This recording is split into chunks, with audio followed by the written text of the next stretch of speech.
pouvez me dire qui a dit dans la Bible cette phrase, ou plutôt cette allocution: Quoi? Tu dors? Lève-toi, prie ton Dieu. Qui a dit cela? Une autre version dit: Pourquoi dors-tu? Lève-toi, fais appel à ton Dieu. Non, je vous l'ai dit, donc c'est trop facile.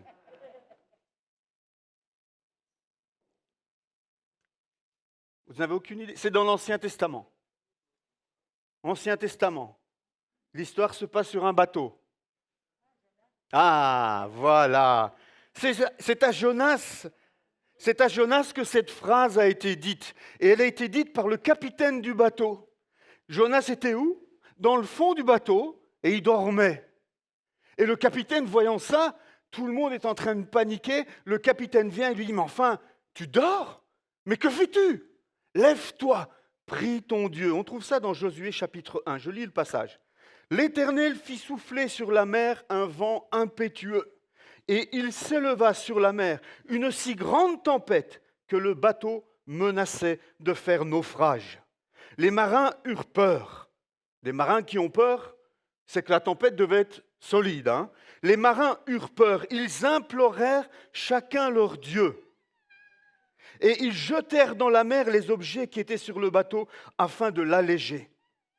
Jonas était descendu au fond du bateau, s'était couché et dormait profondément. C'est une énigme pour moi ça, je ne sais pas comment il a fait, mais c'est ce que le texte nous dit. Le capitaine s'approcha de lui et lui dit: Pourquoi dors-tu? Lève-toi, fais appel à ton Dieu. Peut-être voudra-t-il penser à nous et ne nous mourrons pas. Je ne savais pas sur quoi prêcher en début de semaine et je ne sais pas pourquoi. C'est cet épisode-là de la vie de Jonas qui m'est venu à l'esprit. Je n'ai pas tout de suite compris pourquoi, mais ensuite j'ai compris pourquoi. Le capitaine du bateau vient réveiller Jonas. Les marins sont des hommes aguerris, ils se mettent à paniquer. On balance tout au-dessus du bateau. Généralement, la marchandise, c'est ce qui fait la valeur du bateau. Mais on balance tout parce qu'on a vraiment peur pour sa vie. La situation est grave. Et Jonas, lui, dans toute cette situation, parce que si on lit le déroulement, il y a la tempête, on jette tout par-dessus bord. Et lui, Jonas, à ce moment-là, décide d'aller piquer un petit roupillon. Faire une petite sieste. Dans l'ordre, c'est comme ça que les choses se passent. Jonas ne veut rien savoir. Il descend au fond du bateau et il dort profondément, comme si la tempête ne le concernait pas, comme si avec les autres qui étaient en danger et que lui ne risquait rien.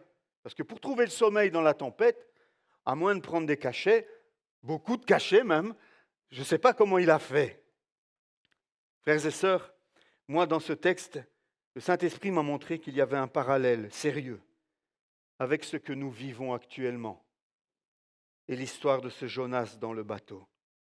Dans la Bible, la mer, elle est souvent un parallèle, un symbole du monde.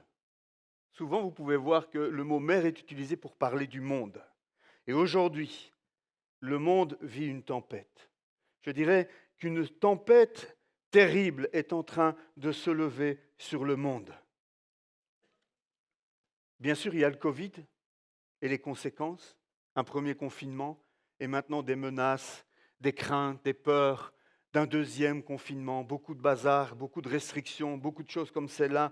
On a perdu des gens pendant ce Covid, on a perdu des libertés pendant le Covid, on a perdu des repères pendant le Covid. L'Église a souffert du Covid. Je pense que l'Église est affaiblie aujourd'hui, clairement. Au début du confinement, on était tous sur le live, il y avait des connexions, on ne savait plus quoi faire avec les connexions. Mais après, à un moment donné, on s'est rendu compte que c'est pas ça la vie d'église. On s'est rendu compte qu'il y a quelque chose qui manquait. Et moi, le premier, je vais vous avouer, j'étais à l'heure devant mon écran, assis dans le salon, bien habillé, avec mon épouse à côté de moi, concentré.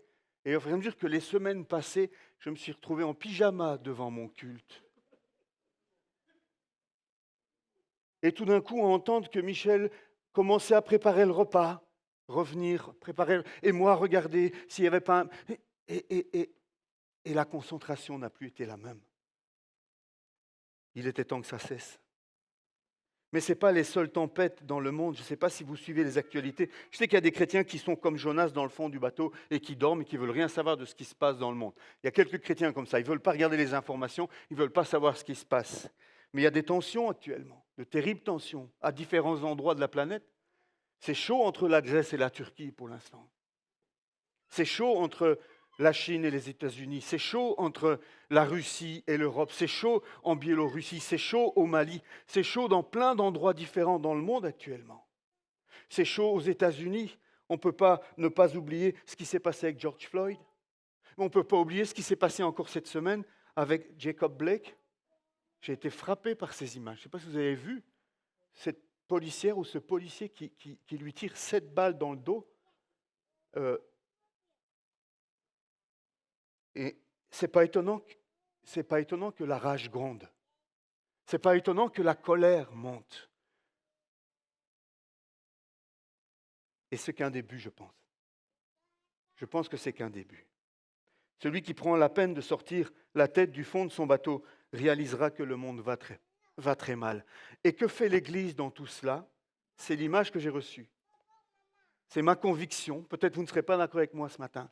Mais moi, ce que j'ai reçu de Dieu, c'est que pendant ce temps-là, pendant que le monde va mal, pendant que la tempête se lève, l'Église dort.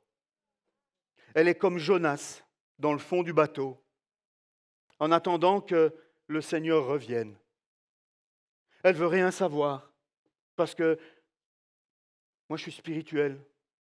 Moi j'attends le retour du Seigneur et je ne veux pas voir tout ce qui se passe, etc. Et ce texte m'est vraiment apparu comme une parole de Dieu pour son Église ce matin. Ça ne m'amuse pas de vous prêcher là-dessus, de vous raconter ces histoires-là. Je préférais raconter d'autres choses, mais c'est ce que le Seigneur met sur mon cœur. L'Église dort. Et l'Église est comme Jonas, endormie au fond du bateau. Elle met les mains devant ses yeux et elle ne veut pas voir ce qui se passe. Je vais relire le texte, mais je voudrais que vous le mettiez non plus comme si c'était Jonas, mais maintenant en comprenant le contexte et en comprenant ce que Dieu veut nous dire ce matin. L'Éternel fit souffler sur la mer un vent impétueux. Est-ce que tout ce qui se passe autour de nous n'est pas un signe peut-être que Dieu est en train, il y a des choses qui sont en train de bouger. La mer gronde, un vent impétueux. Et il s'éleva sur la mer une si grande tempête que le bateau menaçait de faire naufrage. Les marins eurent peur, ils implorèrent chacun leur Dieu. C'est ce qu'on a vu, vous savez. Quand les gens ont peur, il y a un regain de spiritualité et on se tourne vers toutes sortes de... Ils implorèrent chacun leur Dieu et ils jetèrent dans la mer les objets qui étaient sur le bateau afin de l'alléger. On a compris pendant cette période ce qui était essentiel de ce qui était superflu. On a redécouvert des choses. Jonas était descendu au fond du bateau, était couché et dormait profondément. Le capitaine s'approcha de lui et lui dit, je ne sais pas qui est le capitaine, je ne sais pas si c'est Dieu qui vient nous dire, mais qu'est-ce que tu fais? Ou si c'est carrément, quelque part, le monde qui s'attend à ce que nous fassions quelque chose, qui s'attend à ce que l'Église bouge peut-être, je ne sais pas qui est le capitaine, à vous de voir. Mais la question est posée, pourquoi dors-tu? Pourquoi dors-tu alors que la tempête se lève? Pourquoi dors-tu alors que nous implorons nos dieux? Pourquoi pleures-tu alors que nous paniquons et que nous avons justement maintenant besoin que tu sois là et que tu invoques ton Dieu? Lève-toi, fais appel à ton Dieu. C'est cette phrase qui m'a interpellé. Pourquoi dors-tu? Lève-toi, fais appel à ton Dieu. Peut-être voudra-t-il penser à nous et nous ne mourrons pas. J'entends le monde crier cela. J'entends les gens de ce monde qui paniquent et qui crient cela. L'Église doit faire la différence, frères et sœurs, surtout dans des moments comme ceux-ci. L'Église ne peut pas dormir derrière ses murs. L'Église ne peut pas se contenter de chanter, de louer Dieu et de laisser le temps passer.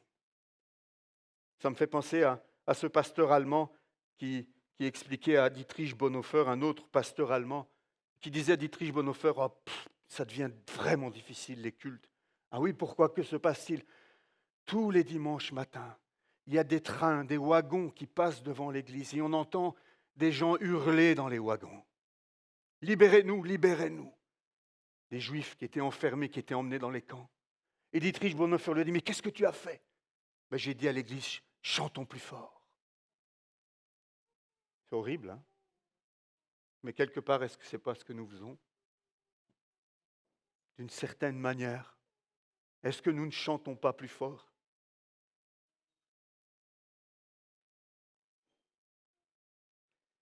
Qu'est-ce que l'Église doit faire?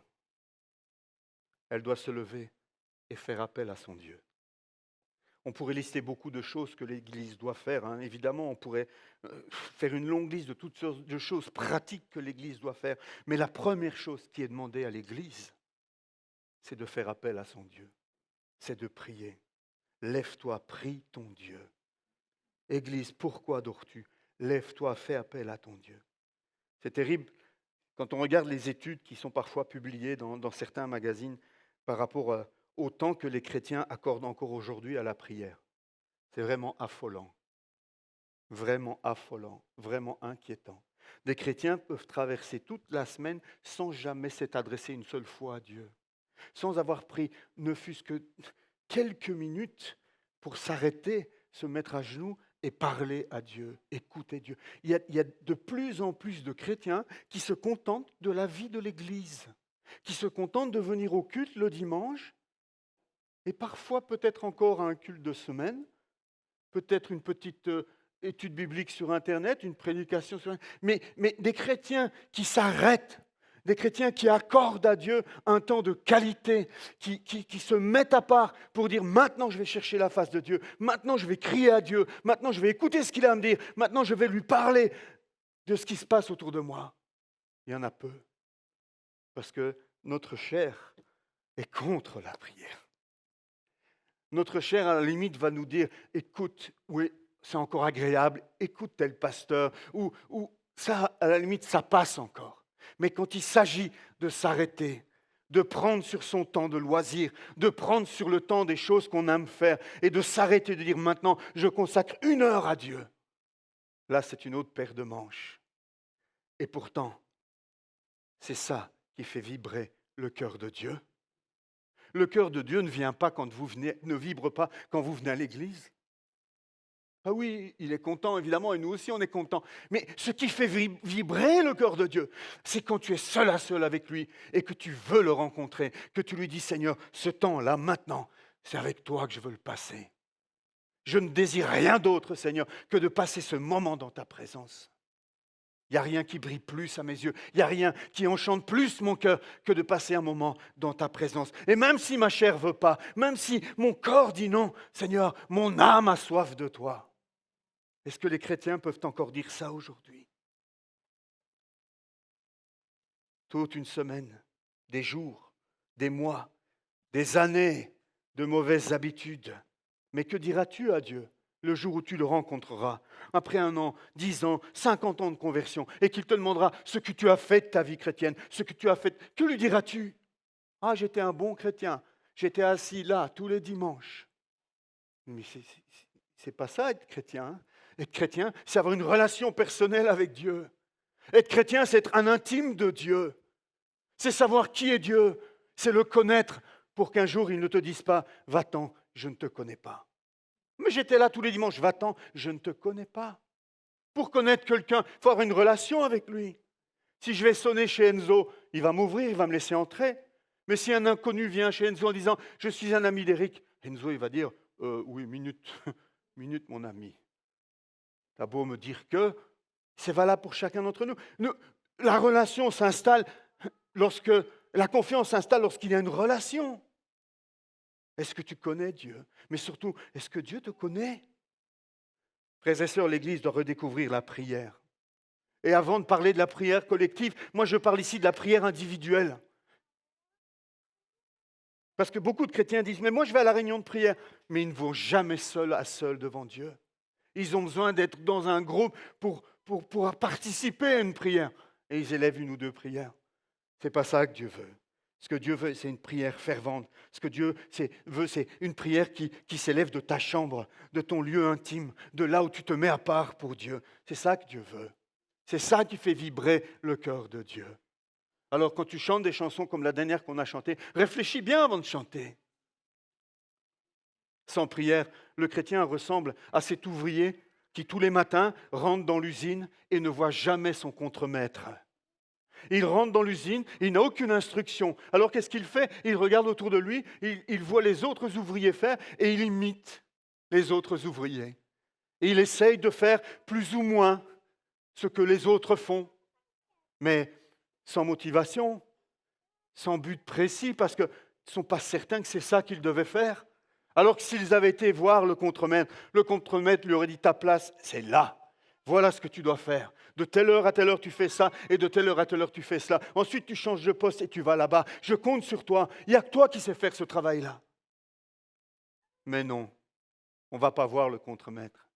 On imite les autres.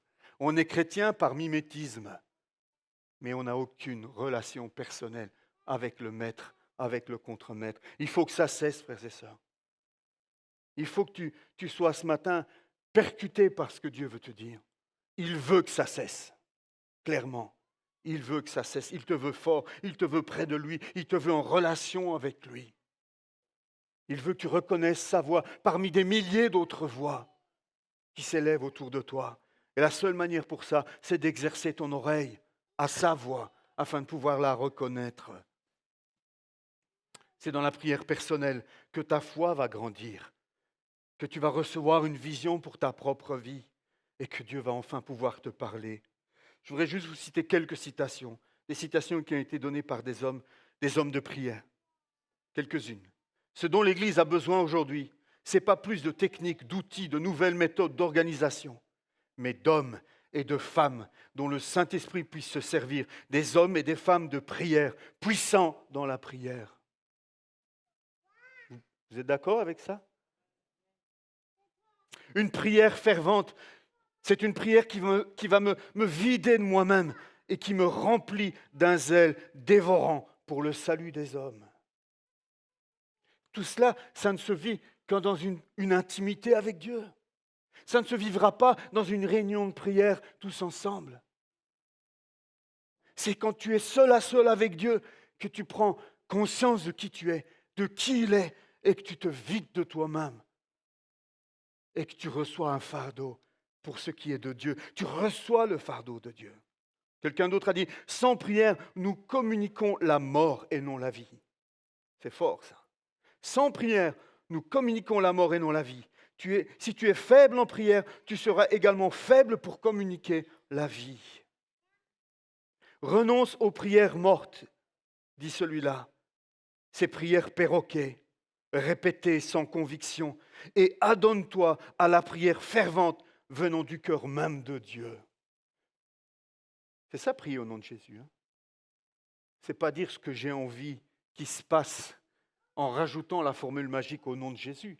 C'est recevoir le cœur de Dieu, saisir l'intention de Dieu, saisir ce qui est sur le cœur de Dieu et le dire à sa place. Ça, c'est une prière qui fait bouger les choses.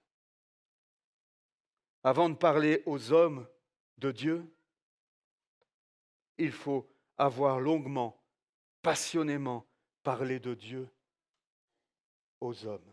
Plutôt, c'est l'inverse, excusez-moi. Avant de vouloir parler, non, c'est juste, avant de vouloir parler aux hommes, donc de vouloir évangéliser, d'aller parler aux hommes de qui est Dieu, il faut pour ça avoir passé longuement du temps dans la présence de Dieu et d'avoir parlé à Dieu des hommes que l'on veut aller rencontrer. Pardonnez-moi. Quelqu'un d'autre a dit, notre paresse à rechercher Dieu, voilà notre cri en péché. Lui, carrément, il dit que le fait de ne pas prier, de ne pas prendre du temps à rechercher Dieu, pour lui, c'est un péché. C'est passer à côté de l'objectif. Parce que la définition du péché, c'est ça finalement. La définition du péché, c'est rater la cible. C'est passer à côté du but. Et le but de Dieu pour ta vie, c'est que tu sois un homme, une femme de prière. C'est que tu sois un homme, une femme en relation avec lui, qui passe du temps avec lui, qui aime passer du temps avec lui. Tu sais, il vaut mieux apprendre à aimer passer du temps avec Dieu maintenant, parce que l'éternité, c'est ça, hein. C'est passer du temps avec Dieu. C'est maintenant qu'il faut commencer à l'apprécier. Sinon, l'éternité sera un enfer, et Dieu ne veut pas te faire subir l'enfer. Frères et sœurs, c'est du sérieux. Je sais que ce n'est pas amusant, mais Dieu m'amène à vous bousculer un peu ce matin. C'est la force de la prière qui façonne les saints. Le caractère de Christ n'est formé que par la puissance d'une réelle communion avec lui. Plus il y a de vrais saints, plus il y a de prières. Plus de prières, plus de vrais saints, disait celui-là. Ce monde, frères et sœurs, a besoin de nos prières. Entendez-vous ce capitaine qui dit « Que fais-tu donc? Tu dors? Mais lève-toi, prie ton Dieu pour moi. » C'est l'appel à l'Église, prie ton Dieu. Certainement, Dieu nous fera agir. Et nous ne devrons pas nous contenter de prier, mais ça commence par la prière pour savoir ce que Dieu veut que nous fassions. Souvent, nous faisons plein de choses. Nous nous lançons dans toutes sortes d'activités sans avoir été consulter Dieu. Nous gagnerions en efficacité, en énergie, en stress et en toutes sortes d'autres choses si avant d'agir, nous avions passé du temps dans la présence de Dieu et si nous nous mettions à faire que ce que Dieu nous demande de faire, plutôt que de tomber dans toutes sortes d'activismes qui nous éloignent de Dieu finalement. Et on se réveille, on se dit, mais j'ai tellement à faire que j'ai plus le temps de prier. Un jour, Dieu m'a dit, tu fais beaucoup de choses, mais il y a plein de choses que je ne t'ai jamais demandé de faire. Ça fait bizarre. Surtout quand on est fier de tout ce qu'on a fait et qu'on a cru que comme ça, Dieu nous aimerait plus. Et on n'a rien compris en fait. Regardez le secret de Moïse. Vous connaissez tous l'histoire de Moïse. Moïse, il a 40 ans, il se réveille, il se dit, mais je veux libérer mon peuple. Mais il est maladroit. Il y a plein de choses qu'il n'a pas compris et il tue un Égyptien. Il est obligé de prendre la fuite. Il faut 40 ans à Dieu pour le réformer. Il a vécu 40 ans dans les palais, et il va revivre 40 ans dans le désert. Ce n'est pas la même chose. 40 ans de palais, 40 ans de désert pour le désapprendre et le reformer. Et à l'âge de 80 ans, qui a 80 ans ici? Elsie, c'est vrai, elle vient juste de les avoir. Il y a quelqu'un qui a plus que 80? Tu es notre doyenne ce matin. Eh bien, c'est comme si Elsie, maintenant, se levait et disait, montait sur l'estrade en disant « Hé les petits gars, les pasteurs, asseyez-vous là. Les petits gars, j'ai quelque chose à vous dire. Il est temps qu'on se lève et qu'on sorte de l'Égypte. Suivez-moi, nous allons partir, ramassez toutes vos affaires, nous allons partir sur la terre promise. » 80 ans, Moïse avait 80 ans. Quand il reçoit cette vision, cet appel du buisson ardent pour sortir le peuple d'Égypte et l'amener dans la terre promise. C'est ça la vision qu'il reçoit. Amener le peuple, le sortir de l'esclavage et l'amener à entrer dans la terre promise. Et il a galéré, Moïse. Qu'est-ce qu'il a eu difficile avec ce peuple? Comment est-ce qu'il a fait pour tenir bon pendant 40 ans de plus? Il est mort à 120 ans. Et il n'est pas entré dans terre promise. Malheureusement, il ne l'a vu que de loin. Mais pendant 40 ans de plus, de l'âge de 80 à 120, il va tourner en rond dans le désert encore une fois. Pas de sa faute, à cause du peuple qui est rebelle. Il va devoir attendre pendant 40 ans que cette première génération meure pour enfin lui pouvoir, et puis non finalement. Comment a-t-il fait pour tenir le cap? Comment a-t-il fait pour tenir bon? Moi, je crois que j'aurais balancé le peuple en disant « Ok, vous voulez retourner manger des concombres? Eh bien, retournez manger des concombres. Moi, j'irai tout seul manger le lait et le miel de la terre promise. » Il a été critiqué, murmuré, on a voulu le tuer, on lui a désobéi. Son frère et sa sœur même, de chair, même père, même mère pour nos frères noirs. Il paraît qu'on ne doit plus dire frère de couleur, donc j'obéis.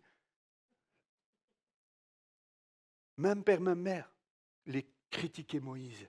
Murmurer contre Moïse. Il en a vu de toutes les couleurs. Mais quel est son secret? Comment a-t-il fait pour garder le cap? Comment a-t-il fait dans toutes ces difficultés pour garder les yeux fixés sur le but final, sur la destination, la terre promise? Il avait un secret, Moïse. Et son secret, on le trouve dans Exode, chapitre 33. Regardez ce qu'on lit dans Exode, chapitre 33, à partir du verset 7. Moïse prit la tente et la dressa à l'extérieur du camp, à une certaine distance. Il l'appela la tente de la rencontre. Tous ceux qui consultaient l'Éternel allaient vers la tente de la rencontre, à l'extérieur du camp. Lorsque Moïse se rendait à cette tente, tout le peuple se levait. Chacun se tenait à l'entrée de sa tente et le suivait des yeux jusqu'à ce qu'il ait pénétré dans la tente. Lorsque Moïse avait pénétré dans la tente, la colonne de nuée descendait et s'arrêtait à l'entrée de la tente. Et l'Éternel parlait avec Moïse. Tout le peuple voyait la colonne de nuée s'arrêter à l'entrée de la tente, et tout le peuple se levait et adorait, chacun à l'entrée de sa tente. L'Éternel parlait avec Moïse face à face, comme un homme parle à son ami. Puis Moïse retournait au camp, tandis que son jeune assistant Josué, fils de Nun, ne sortait pas de la tente. Ça, c'est un sujet de prédication, ça, mais ce n'est pas le sujet maintenant. Mais c'est quelque chose qui m'a toujours intrigué, ce jeune assistant Josué qui restait dans la présence de Dieu. Waouh! Ça devait être quelque chose de spécial pour Josué, mais c'est un autre sujet. Ce qui m'intéresse ici, c'est Josué prit la tente et il la dressa à l'extérieur du camp, à une certaine distance. Moïse avait compris qu'il était nécessaire, vital pour lui, pour sa foi, pour sa vie spirituelle. Il avait compris qu'il était vital pour lui, qu'il puisse se mettre à l'écart, qu'il était nécessaire qu'il puisse s'isoler, se mettre à l'écart, loin des distractions du camp, loin des murmures du camp, loin des bruits, des critiques du camp. Il avait trouvé un endroit à l'extérieur du camp, à une certaine distance, et c'est là qu'il va planter la tente. Et il l'appelle la tente de la rencontre. Est-ce que tu as une tente de la rencontre dressée dans ta maison quelque part? Est-ce que tu as un endroit où tu peux dire « j'ai ma tente de la rencontre chez moi » ? Un endroit où tu peux t'isoler des SMS, de WhatsApp, des réseaux sociaux, de la télévision, du téléphone, du bruit des enfants, je ne sais pas, de tout ce qui te distrait et de tout ce qui t'empêche d'entendre la voix de Dieu. Une tente de la rencontre. C'est ça le secret de Moïse. Il avait mis la tente à l'extérieur et il appelle ça la tente de la rencontre. Et Dieu venait lui parler comme un ami face à face. Tu me diras, oui mais ça c'était du temps de Moïse. On est mieux placé aujourd'hui, frères et sœurs, que Moïse. Parce que le Saint-Esprit habite en nous. Le Saint-Esprit n'habitait pas dans Moïse. Moïse est de l'ancienne alliance. Nous sommes de la nouvelle alliance. Nous avons un accès direct au trône de Dieu. Il l'appela tente de la rencontre. L'objectif est clairement défini. L'objectif de Moïse est clairement défini. Rencontrer Dieu. M'entretenir avec lui. Avoir une communion avec mon Dieu. Être en relation avec lui. J'en ai besoin. Tous ces murmures m'agacent. Toutes ces critiques me pèsent. Toutes ces calomnies m'écrasent. Toute cette responsabilité, j'en peux plus. Alors je vais dans la présence de Dieu. Je sors du camp et dans la présence de Dieu, je suis renouvelé. Il sortait de là, son visage rayonnait de la gloire de Dieu. Alléluia. Lui aussi était masqué, vous savez. Quand il sortait du temple, nous c'est quand on rentre dans le temple, on doit se masquer. Lui, quand il sortait du temple, il devait mettre un voile sur son visage, tellement il rayonnait de la gloire de Dieu. Alléluia. Voilà ce qui a fait tenir Moïse sur la durée, frères et sœurs. Beaucoup de chrétiens échouent dans leur course spirituelle. Beaucoup de chrétiens abandonnent la foi. Beaucoup de chrétiens se retrouvent sur le bord du chemin, abandonnant toute chose. C'est certainement dû à un manque de communion et de relation avec Dieu. Parce que s'ils avaient connu Dieu, si leur relation avec Dieu avait été en croissant, en grandissant, jamais ils n'auraient abandonné la course. Au contraire, plus tu connais Dieu, plus tu cours vite. Plus tu connais Dieu, plus tu as envie d'aller à sa rencontre. Frères et sœurs, l'Église est malade. Nous sommes malades. Ce Covid n'a rien arrangé. C'est plusieurs mois sans nous retrouver, sans vie spirituelle, livrés à nous-mêmes dans nos maisons, n'a pas eu un bon effet sur nos vies. Et le temps est venu, il y a un avant-Covid, il y a un après-Covid. Et l'après-Covid de Dieu, c'est de dire à son peuple, maintenant, je veux que tu passes du temps dans ma présence. Peut-être que dans un mois, on nous interdit à nouveau de nous retrouver. On ne sait rien. Nous n'en savons rien. Nous ne savons pas de quoi est fait demain. Mais tu tiendras bon, quoi qu'il arrive. Quelles que soient les persécutions, quelles que soient les tempêtes, quelles que soient les interdictions, quelles que soient les situations, tu tiendras bon dans la foi si tu as une relation personnelle avec Dieu. Tu tiendras bon uniquement si tu as une tente de la rencontre et que tu passes du temps dans cette tente de la rencontre. C'est là qu'est le secret. Je termine. Qu'allons-nous faire? Qu'allons-nous faire? Revenir à notre petit train-train quotidien? Nourrir notre bonne conscience de « j'ai été au culte et j'irai mardi et je suis un super-héros spirituel, c'est bon ainsi » Ou est-ce que je vais prendre conscience que venir au culte et venir le mardi, c'est juste une cerise sur le gâteau, c'est juste un apéritif, c'est juste le résultat normalement d'une relation avec Dieu. Il n'y a rien d'exceptionnel à venir à l'église en fait. On n'est pas des super-héros parce qu'on vient au culte. On sera des héros de la foi quand on passera du temps sur nos genoux. Il y a des hommes de Dieu, on peut visiter, j'ai oublié le nom de cet homme, mais c'est un nom célèbre, mais je ne l'ai plus en tête. On peut visiter son bureau. Je crois que c'est en Angleterre. On peut visiter son bureau. C'était un homme du 19e siècle. Et à l'endroit où il priait, il y a encore sa chaise. Et à l'endroit où il y a la chaise, dans le sol, le parquet est creusé à l'emplacement de ses genoux, tellement il passait du temps sur ses genoux. Quelqu'un se souvient de qui c'est ça? Non, je le retrouverai. Il faut prier, frères et sœurs. Un chrétien, Dieu s'attend à ce qu'il prie, à ce qu'il passe du temps dans sa présence. On a tellement d'énergie pour faire plein de choses qu'on aime. Pour aller courir, pour regarder une série, pour aller promener. Tout ça, je ne dis pas que c'est mauvais, mais comment ça se fait qu'on n'arrive pas à trouver, à donner 30 minutes, 1 heure, 2 heures de notre temps à notre Dieu? Est-il réellement notre Dieu? Quand on lui accorde peanuts, rien du tout. Est-il réellement notre Dieu? Est-ce que le Seigneur aurait dû écrire dans la Bible que pour être chrétien, il faut prier 2 heures par jour, comme dans certaines autres religions, il y a les prières 5 fois par jour, il y a des règles. Pourquoi est-ce qu'il aurait fallu que Dieu nous dise, voilà, si tu veux être chrétien, c'est écrit, c'est là, c'est Paul qui l'a dit, et Pierre l'a répété, il faut au moins prier 1 heure par jour, sinon tu n'es pas un moi. Est-ce que c'est ça qui aurait dû être écrit dans la Bible? Non. Vous savez pourquoi? Parce que c'est comme pour le mariage. Quand j'ai dit oui à Michel, je n'ai pas pris un engagement à lui dire, je te promets que tous les jours, je passerai 1 heure avec toi.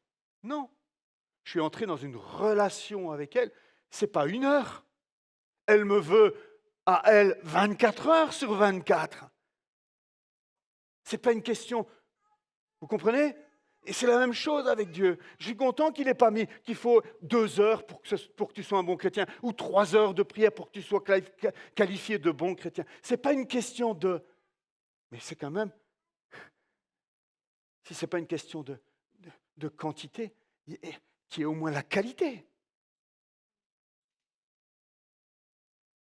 L'Église vient de traverser une période inédite. Moi, j'ai 55 ans, 30 et des ans de conversion. Il y en a ici qui en ont plus que moi. On n'a jamais connu un confinement. Même à 80 ans, on n'a jamais connu un confinement, c'est le premier. On vient de traverser quelque chose d'inédit. Mais on va en faire quoi? Est-ce qu'on va reprendre simplement comme avant, toutes nos petites habitudes, etc. Ou est-ce qu'on va changer notre fusil d'épaule et prendre conscience que l'Église, c'est pas seulement se rassembler. Je suis chrétien, pas parce que je vais à l'église, je suis chrétien parce que j'ai été réconcilié avec Dieu au travers de Jésus-Christ et que maintenant j'ai une relation personnelle avec Dieu. Je lui parle tous les jours et j'apprends à reconnaître sa voix tous les jours. C'est ce qui anime mes journées. Je commence ma journée avec Dieu. Nous n'obtiendrons rien sans un véritable engagement dans la prière. Si tu veux voir tes enfants sauvés, peut-être ici il y en a qui prient pour leurs enfants ou qui s'inquiètent pour leurs enfants ou qui de temps en temps élèvent une prière pour leurs enfants. Si tu veux voir tes enfants sauvés, prie. Prie vraiment. Assaille le trône de Dieu. Crie à Dieu. On a chanté ça. On l'a lu dans le psaume 22 tout à l'heure. Crie à Dieu. Ce n'est pas juste une prière désinvolte, Seigneur. sauve-le, s'il te plaît, sauve mon fils. Non, c'est Seigneur. Seigneur, je ne te lâcherai pas. Seigneur, mon cœur est déchiré. Seigneur, je tremble à l'idée que mon fils va mourir pour la vie éternelle, qu'il va passer à côté du salut. Seigneur, j'assaille ton trône de grâce et je ne te lâcherai pas, Seigneur, tant que mon fils ne sera pas sauvé. C'est ce genre de prière que Dieu veut entendre. Des prières qui ne sont pas liées au volume de la voix, qui sont liées au cœur, au cri du cœur. Si tu veux que ta vie change, tu en as marre de qui tu es, tu en as marre de ton caractère, tu en as marre de ce qui se passe dans ta vie, prie. Si tu veux que ton couple aille mieux, prie. Si tu veux que ton caractère change, prie. Si tu veux une guérison, qu'elle soit physique, émotionnelle, psychologique, peu importe, prie. Et si ça ne fonctionne pas, prie plus fort. Prie encore. Mais ne lâche pas. Ne lâche pas. Je ne dis pas que la prière est la solution à tout ou le remède à tout, mais la prière est l'ingrédient principal au travers duquel Dieu veut intervenir. Comprenez bien, frères et sœurs, ce matin, que tout ce qui est vital, que tout ce qui est éternel, tout ce qui est important, vital, éternel, ne s'obtient que par la prière. Pas avec des euros, pas avec des efforts, pas avec des bonnes œuvres. Tout ce qui est vital, éternel, la seule manière de l'acquérir, c'est par la prière. Parce que la prière est le canal spirituel qui relie l'invisible au visible.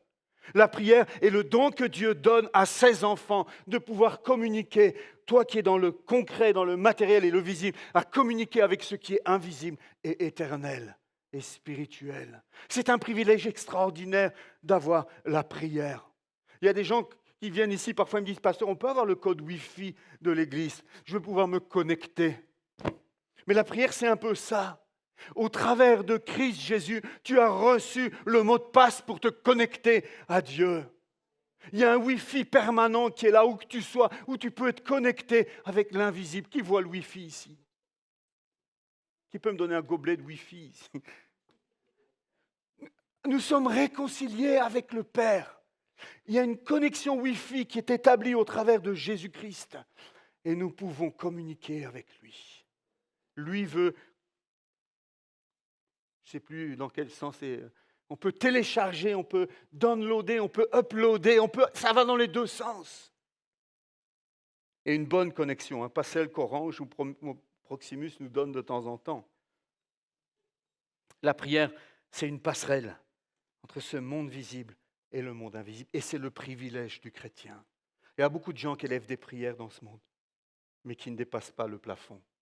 Il y a énormément de prières qui sont élevées à gauche, à droite dans ce monde, mais qui n'atteignent pas Dieu, parce que le Wi-Fi est coupé. Toi, tu as ce privilège extraordinaire d'avoir le Wi-Fi rétabli et de pouvoir communiquer avec Dieu. Et Dieu se dit, mais pourquoi est-ce qu'il ne me parle pas? Pourquoi est-ce qu'il ne me demande pas? Pourquoi est-ce qu'il agit comme s'il n'y avait pas de communication possible entre nous? Qu'est-ce qui se passe?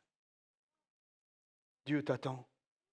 Dieu t'attend dans l'attente de la rencontre. Dieu est là et il attend que tu viennes pour pouvoir parler avec toi face à face comme un homme parle à son ami. Ce n'est pas extraordinaire cette phrase? Dieu veut te parler comme si tu étais son ami, son ami. Jésus dira dans Luc 18, verset 1, il va donner une parabole. Jésus leur dit une parabole, et une parabole pour quoi faire? Pour montrer qu'ils devaient prier, toujours prier, sans se décourager. Donc Jésus enseigne ses disciples, et c'est vrai aujourd'hui encore. Jésus leur dit une parabole pour montrer qu'ils devaient toujours prier sans se décourager. Alors il raconte la parabole de la femme et du juge inique. On ne va pas la lire, on ne va pas la raconter, vous la connaissez probablement. Sinon, vous allez voir au verset 2 à la maison. Et à la fin, au verset 8, à la fin de cette parabole, tu peux afficher le verset 8 si tu veux. Regardez ce que Jésus dit. Mais quand le Fils de l'homme viendra, trouvera-t-il la foi sur la terre? Parce que la prière, c'est l'expression de la foi. La foi, c'est croire dans les choses qu'on espère et qu'on ne voit pas. Je ne vois pas Dieu. Je ne vois pas Dieu. Lorsque je prie, j'exerce ma foi. Parce que je ne le vois pas, mais je crois qu'il est là. Je ne l'entends pas, mais je crois qu'il m'entend. Je ne vois peut-être pas les résultats de ce que je demande, mais je crois qu'il a entendu. J'exerce ma foi chaque fois que je prie. Jésus dit, lorsque le Fils de l'homme viendra, est-ce qu'il trouvera la foi sur la terre? On pourrait dire, lorsque le Fils de l'homme viendra, est-ce qu'il trouvera encore des hommes et des femmes qui prient sur la terre? Ce matin, je sais que je vous secoue. J'espère que j'ai encore du temps ou... Il faut clôturer, pardon, j'ai oublié de regarder l'horloge. Mais là, il est 10h moins 10, c'est trompeur. Ne change pas l'horloge, Vincent. On va prier. J'aimerais que ce matin, ce ne soit pas moi, mais que ce soit le Saint-Esprit qui vous convainque. Fermez les yeux, priez avec moi. Je voudrais que ce matin soit l'Esprit de Dieu qui mette dans ton cœur une conviction profonde que c'est vrai, il faut un changement dans ta vie. Ne te lance pas dans 3 heures, ne te lance pas des défis fous, mais prends l'engagement ce matin de dire, Saint-Esprit, c'est vrai, j'avoue, je suis vraiment un minable dans la prière. C'est vraiment honteux la manière dont je vis ma vie chrétienne sans jamais m'adresser à toi. Seigneur, je vais me faire violence. Je vais arrêter d'écouter ma chair, d'écouter mon agenda et mon téléphone. À partir d'aujourd'hui, je veux essayer, Seigneur, je veux prendre l'engagement de te consacrer des moments de qualité. Au moins un moment de qualité, un moment où je décide de m'asseoir, de me mettre à genoux, de m'isoler, un moment où je décide, Seigneur, de passer un moment dans ta présence.